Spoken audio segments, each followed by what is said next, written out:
My fiancé refuses to ask my dad for permission to marry me because he thinks the tradition is outdated and sexist, and now my entire family is threatening to cut us off and boycott our wedding.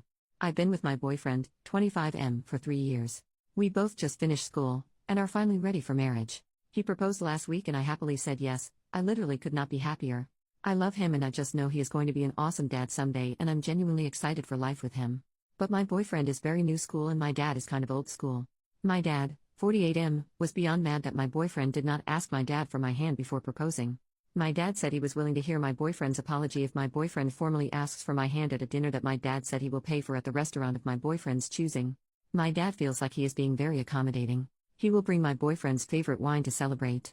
I spoke to my boyfriend last night and he just won't budge. He says doesn't believe in that tradition. My boyfriend showed me an article online where a Pakistani woman was stoned to death outside a courthouse because she married a man against her family's wishes. This just happened. My boyfriend, who witnessed his father be abusive and possessive with his mom as a child, has always felt strongly that women are not property. He thinks the tradition of asking for her hand is repulsive. His point is that he's met my whole family and gotten to know them. He says they have always known his intentions and he never made it secret that he was in love with me and wanted to marry me and have children one day. He feels he was done enough to announce his intentions and all of them seem to approve of him. He says that at this point he only needs my approval to marry him and nobody else's. So yesterday my mom told me that my dad, who is not even speaking to me because I won't put my foot down with my boyfriend, is calling the whole family and telling them to not attend my wedding. My mom says that my boyfriend is the one treating me like property by not letting me have a say in his decision to not observe a tradition that my 2 older sisters' husbands observed. I told my mother that I understand where my boyfriend is coming from and that I have decided to do away with the tradition of him asking for my hand. So my mother is obviously mad and said that I should be ready for serious consequences. I asked her what and she would not say. But from talking to my sister, she said that they would blackball us from all family gatherings.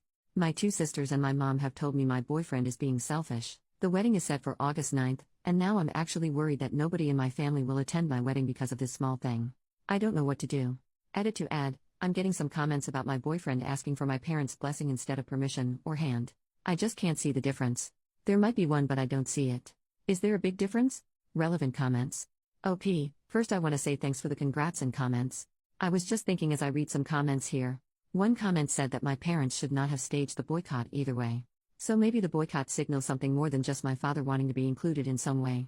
I don't know. I'm now worried that the boycott and calling all my relatives signals more controlling issues that my dad has that I never noticed before.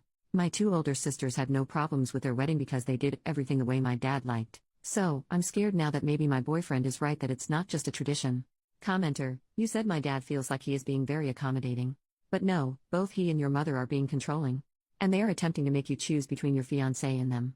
Choose your fiancé, otherwise you're setting precedent for this type of behavior and interference for the rest of your marriage. OP, this is what I'm afraid of. My fiancé and I don't practice Catholic religion like my family does. So I wonder what will happen when my kids aren't baptized and all that. Commenter number 2, you two need to have a discussion about how the children will be raised religion-wise now, before you have the child. Just advice from someone who learned the hard way. OP, we did. We don't want religion in our children's lives. We decided that education is going to be the focus, and they will make their own minds up about religion once they are educated adults.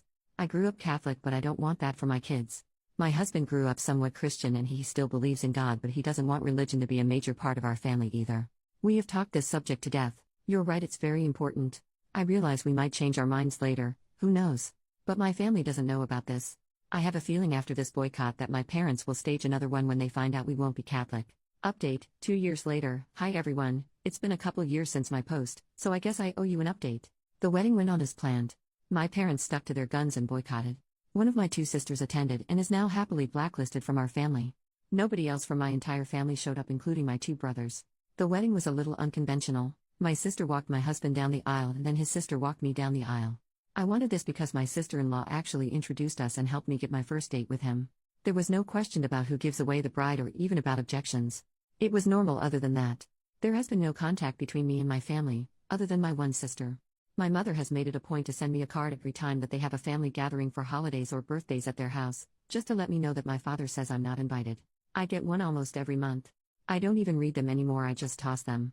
I know why they keep sending them because I've made no effort to contact them and I live over 3 hours away, so it's not like I will run into them by accident. The reason I came back to post this here is because some people here made a prediction that came true, that they would come crawling back when we had children. I am now expecting our first child, a baby girl, and we're so excited. She will be the first grandchild for my parents. My parents found out about the pregnancy a few months ago through a family friend. They didn't waste any time in making demands, not requests, demands. My boyfriend and I are not religious, but I had a Catholic upbringing. I don't practice at all by choice. My mother called me back in April telling me that my father wanted our daughter's middle name to be his mother's first name. I said no. My father was listening in on speaker, so I went ahead and told them that they were officially uninvited from all birthdays, graduations, and any other important dates in her life. My father called me half an hour later crying and begging me to come stay with them for the birth so my mother could care for me. I said a hard no. He also said that he had already made arrangements for his priest to baptize her at his church, but that I needed to agree to naming her after his mother if I wanted this to happen. He said he'd already planned a big celebration for the birth and the baptism that he was paying for. I said no to all of it. He went from meekly trying to sweet-talk me to raising his voice at me, and I hung up. He called a couple of more times to apologize for losing his temper and again begged me to reconsider giving birth at a hospital near them so they could visit us. He denied having any knowledge of my mother sending me cards to uninvite us to any family functions and even said that he specifically asked her to invite us, but he was told I declined every time. He lets my mom do the dirty work so he can later hide behind her and deny he had any knowledge. He's done this since I was a little girl. He does this every time he wants to drop the hammer on somebody but be the good cop also. He'll never change. He denied having any knowledge of why anybody in the family missed my wedding. I told him our daughter would not be baptized, or Catholic at all, no offense to Catholics. I told him he was too manipulative and controlling and I didn't want my daughter exposed to that. He's too toxic and just venomous. Coincidentally, the day and for several days after that phone call I got tons of calls and emails from my brothers, their wives, my sister, and all my aunts. They all wanted to apologize for missing my wedding, and all had specific excuses, and wanted to make plans to be there for my daughter's birth. I banned them all from her life until she's old enough to decide for herself to let them in. My husband was a little surprised and not sure about banning everybody forever. He's more leaning towards supervised visits if they want to drive to us. My dad has been calling him like crazy, but we are a united front. My husband is deferring to me but giving me ideas as to how I can give a little if I decide to. But with my family there's no giving a little. They want it all. So for now, they're all banned. I will reconsider when the youngest of our children turns 18. For now my dad will have to settle for sucking up to my husband while I stick to my guns. Unlike him, I don't mind owning my decisions even if it means I'm bad cop. I'm not ready to give up a relatively drama-free, stress-free life to allow my dad and all his sheep back into our lives. Relevant comments. Downvoted commenter, he should have just done such a small task and asked, like to make peace, geez, I mean really pushing your family away for such a stupid reason. On their side and yours. OP, but that's the thing.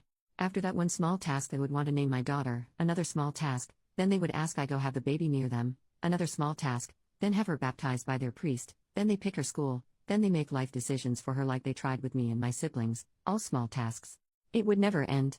OP replying to a downvoted comment that things have gone too far and to make amends for their daughter, I guess I would tell you that not everything fits in the oversimplification in your comment. My daughter will be better off without a full family of manipulative, controlling, and abusive people, or people who condone such behavior. After years of abuse I was glad my husband decided my dad's demand that he ask permission to marry me was too antiquated. The original conflict that caused this rift was years of abuse and manipulation. I chose to burn bridges that needed to go. Otherwise I would never be free to make my own decisions about my own life without consulting with my dad at every turn.